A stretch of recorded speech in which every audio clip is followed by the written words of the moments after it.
Ooh, welcome into the Fantasy Football Forge. My name is Steve, and it is time for class, ladies and gentlemen. We are going to be looking at Anthony Richardson today. This was a request from somebody in the comments, so I very much appreciate it and would encourage you to let me know if there's anybody that you would like to see me do in this series, whether it be because you would like to see me compare them to the ADP, and or you would like me to rectify, prove, justify where I have them in my own rankings. And that's kind of where this Anthony Richardson request came from, because I have him currently, as of the start of this video, ranked third in my projections. Does he go up? Does he go down? It's a mystery. You'll find out by the end of the video. But there's also a request for Dalton Kincaid that was put in, so I will get to that.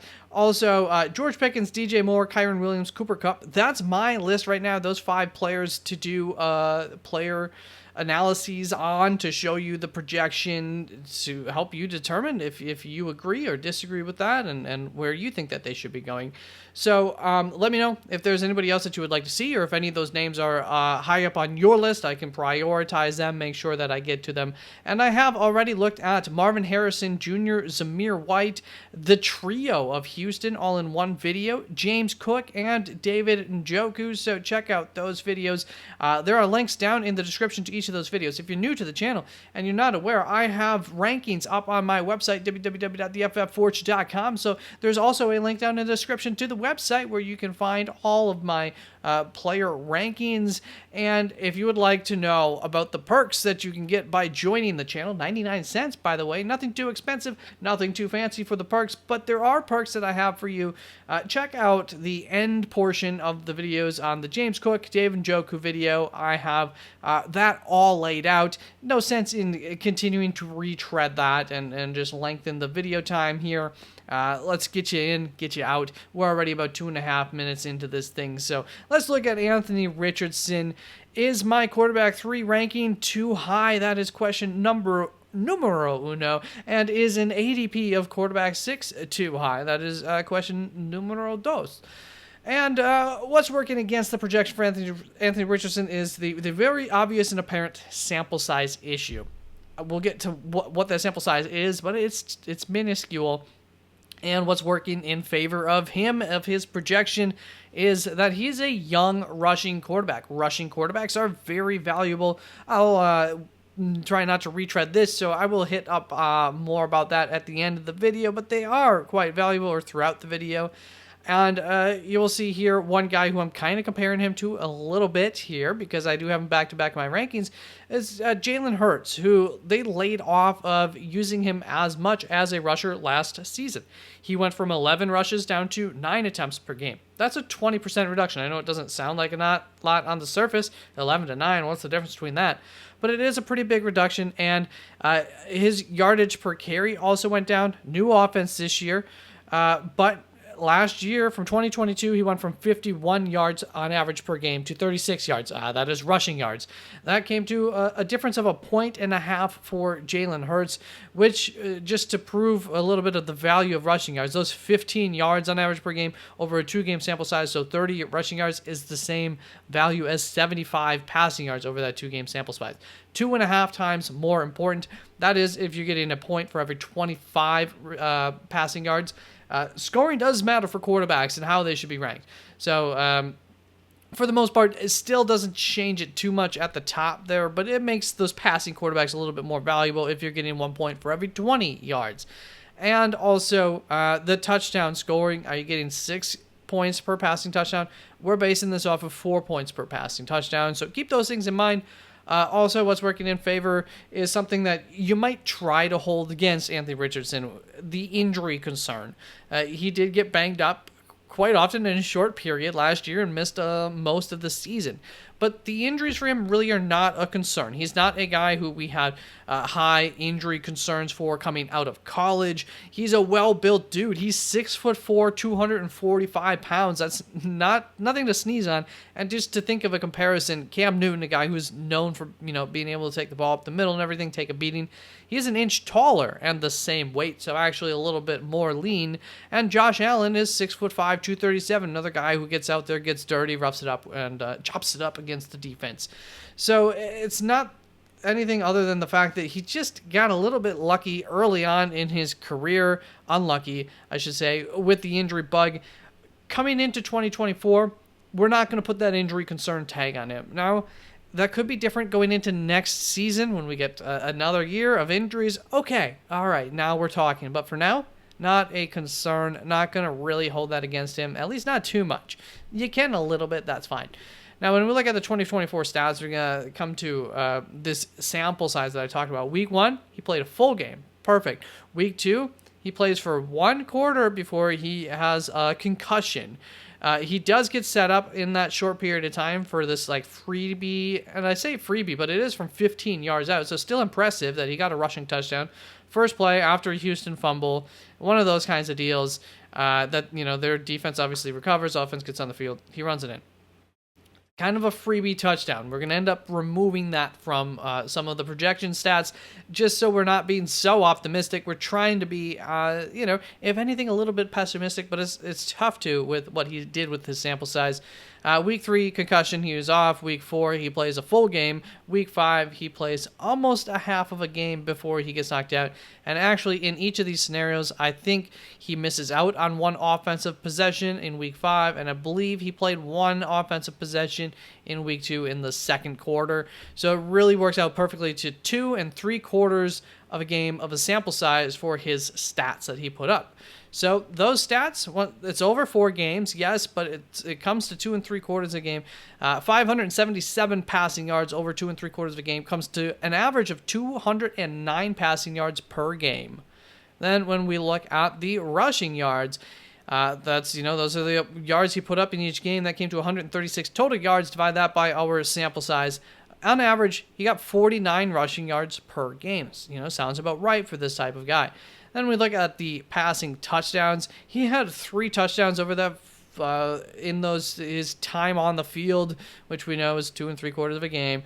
That comes to 1.1 passing touchdowns per game. And he did have 4 rushing touchdowns, but remember, we're going to remove one of those touchdowns from the sample set. So same deal there, 1.1 rushing touchdowns per game. So when we convert all of this to fantasy points, we take those 209 passing yards, that brings us to 8.36 fantasy points per game. Our 49 rushing yards, that's going to bring us to 4.9 fantasy points per game. Our 1.1 passing touchdowns, 4 point per passing touchdown league, brings us to 4.4 fantasy points per game. Once again, reminder, those passing yards, that was 1 point for every 25 passing yards. And for the rushing touchdowns, 1.1 of them average 6.6 fantasy points per game on average from those numbers. Now, before we tally those totals up, just want to bring one thing to light here. In 2023, the QB1, Josh Allen, averaged 23.1 fantasy points per game. And you will see that in 2023, in this tiny sample size that we are utilizing for Anthony Richardson, he averaged a little bit more than that, about a point more, 24.26 fantasy points per game. And remember, I removed that rushing touchdown. That was kind of a gimme in some sense, something that I don't think we can anticipate to be happening on any given week. So, on an average per game basis, Anthony Richardson, the QB1 last year. All right, I'm not going to rank him as my QB1, no shot at that, but is AR worth ADP 6? Is AR, Anthony Richardson, worth the quarterback 3, where I have him ranked? Well, I did end up moving him behind after looking at this analysis and everything, and just thinking about it one more time. Jalen Hurts, who I had ranked 4th, moved him up to 3, in part because I did think that I thought they used Jalen Hurts even less in the running game. That 30 yards per game, it is somewhat pedestrian, but it's still on the higher. It's still a good mark to have. It still helps the floor on a week in and week out basis. But anyways, I thought it was more of a like, hey, we paid you, now we want to protect you type of thing. It doesn't seem like it was quite that, not to a full extent, or at least not enough to concern me in this new offense. Maybe he can get out there and just rush a little bit better. Still have some concerns. I remember a lot of times he just kind of fell down instead of taking it, and you saw that in his average yards per game number. But the end of the day, I'll take these rushing quarterbacks, Allen, Jackson, Hurts, who've been there and done it already, ahead of Anthony Richardson, who we haven't quite seen, despite the fact that, well, we did see, for fantasy value, was incredibly valuable. And there is a reason that I have all 4 rushing quarterbacks in my top 4. They are the most likely candidates to be the QB1 between the rushing touchdown upside, being that rushing touchdowns are worth 6 fantasy points compared to the 4 for passing touchdowns, and the rushing yard upside. Every rushing yard is worth 0.1 fantasy points, where every passing yard is worth 0.04. That's also known as 2.5 times more valuable, or 2 times more valuable in the instance of get 1 point per every 20 passing yards. So either way, there is an advantage that rushing quarterbacks have over passing, or however you want to call them, dual threat quarterbacks, whatever. Patrick Mahomes can run, but he doesn't. He only runs when he has to. He's not going out there and putting up 50 rushing yards most weeks or anything like that. Now, when we compare Anthony Richardson to these guys behind them, I have Patrick Mahomes ranked in the same tier, okay? I do like Patrick Mahomes quite a bit, and I understand the argument for Patrick Mahomes over Anthony Richardson, but I'm going to go for the ceiling. Patrick Mahomes, incredibly high floor. He'll never score below 20 fantasy points for you. That is absolutely fantastic, great to have. But Anthony Richardson, a little bit of a higher ceiling due to those advantages that a rushing quarterback can have when things all go well for a rushing quarterback. Not that Patrick Mahomes can't have a fantastic week, but I do think that the defense, too, in KC, is a little bit stronger than the Indianapolis defense, and we'll get to that point, too, in a little bit, but, a little bit less may be requested of Patrick Mahomes in that offense at times. Then when we compare him to CJ Stroud, look, the ADP has them literally back-to-back, literally just QB player 50 and player 51. That close in the overall ADP. So incredibly close to one another. Pick your poison, I guess, but I do have them in different tiers. I am once again going to go in favor of the rushing quarterback. A little bit more risk in terms of injury, yes, with rushing quarterbacks, but the upside, the floor, the ceiling, all of it there, it just works in favor of rushing quarterbacks, which is an advantage that Richardson has over Stroud. A little bit easier for him to score fantasy points at the end of the day. In addition to that, talking about Indianapolis defense, it's not really a complete defense, at least coming into the season. We don't think it is, and so that very well may require that this offense puts up more points a lot of weeks than maybe some other offenses might have to, because of the fact that the offense has to get in some shootouts and keep up with the amount of points that their defense is allowing. And I think that this offense very well might be complete. I don't want to say I have a lot of faith or hope. It's somewhere in between. It's not quite proven, but it's so close. This Indianapolis offense should be very, very, very hard to stop for defenses, and I think that it will be. So part of where your faith lies might just be how much faith do you have in this Indianapolis offense. But don't underestimate it, man. That's a great offensive line.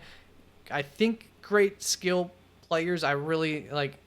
We've got 2 proven, I think, in Josh Downs and Michael Pittman alone, and then you add Adonai Mitchell. Josh Downs, Adonai Mitchell, some of my favorite wide receivers over the past 2 drafts, on top of Michael Pittman, who was fantastic several years ago, just got paid by them and has proven himself. Things are really looking good for this offense, to say. So thank you very, very much for tuning on in. I hope this helped you determine what you think of Anthony Richardson. Is he worth it? Is he not? Let me know in the comments if I've changed your mind or not. And once again, if you have any kind of special requests. Thank you very much. Peace out. I'll see you in the next one. We'll be planning on doing the tight end there, Dalton Kincaid, on the next video. Bye-bye.